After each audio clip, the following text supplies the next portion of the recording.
Hello everyone. Today is Thursday, February 24th, 2022.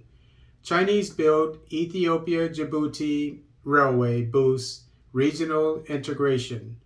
This article is taken from the Somali newspaper Hiran. The Chinese-built Addis Ababa-Djibouti standard gauge railway has won acclaim for facilitating regional integration and prosperity.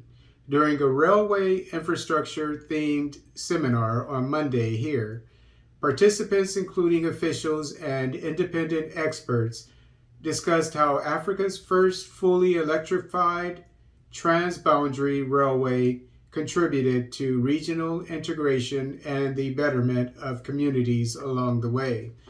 The 752-kilometer transnational railway, as a flagship project in the Belt and Road Cooperation, demonstrated the aspirations of African countries to spur continental free trade by augmenting intra-Africa infrastructure connectivity, said Dagmawit Moges, Ethiopia's Minister of Transport and Logistics.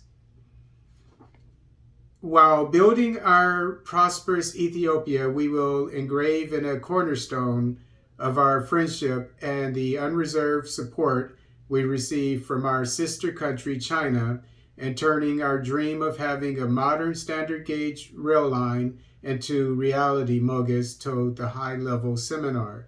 The Addis Ababa-Djibouti Electrified Railway, also known as the Ethiopia-Djibouti Railway, contracted by China Rail Engineering Corporation, CREC, and China Civil Engineering Construction Corporation, CCECC, is the first transboundary railway on the African continent. And as I mentioned in an earlier video today, the DRC and Zimbabwe is working to do the same thing, albeit not the construction of a brand new electrified railway. It's refurbishing an existing railway of the two different countries, but combining them for cross-border trade. Ethiopia's State Minister of Finance, Semereta Sewasu, stressed China's role in supporting African countries' development aspiration on win-win modalities. The state minister emphasized China's willingness to engage in areas of cooperation that some development partners are reluctant, mainly in large infrastructure projects. Zhao Zhiyuan, Chinese ambassador to Ethiopia, also echoed Moges' comments, stressing that the Addis Ababa-Djibouti rail line is a lifeline to landlocked Ethiopia, which is true. Ethiopians, from what I understand, at one time Djibouti was a part of Ethiopia. Maybe I'm wrong, but it seems that in that region, north, that going to the, I think it's the Red Sea, but just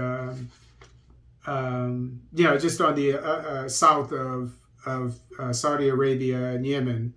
I believe on the border, that border belonged to Ethiopia before, but then it, with wars, etc., secessions, then it turned into, I don't want to make any mistakes, but I think it was taken, some of it, the border was taken away from Ethiopia. And so now Ethiopia is landlocked. And anytime a country is landlocked, it makes it more difficult for it to trade. And it causes other problems, geopolitical. It can cause other geopolitical problems because, the country has to rely on its neighbors, its coastal neighbors, for trade, etc. So this is great news for Ethiopia. This Addis Ababa-Djibouti Railway, as a flagship project of China-Ethiopia cooperation under the Belt and Road Initiative, BRI, has made important strides in all aspects since starting operation more than 4 years ago, the Chinese ambassador said. The electrified railway has cut the transportation time for freight goods from more than 3 days to less than 20 hours and reduced the cost by at least 1/3, probably because it's electrified. Zhao said and that also is, I'm sure, better for the environment. Zhao said the railway has been a way of development, driving economic growth and industrialization and serving as a lifeline of transportation for essential goods such as fertilizers, grain, cement, steel, and anti-pandemic materials.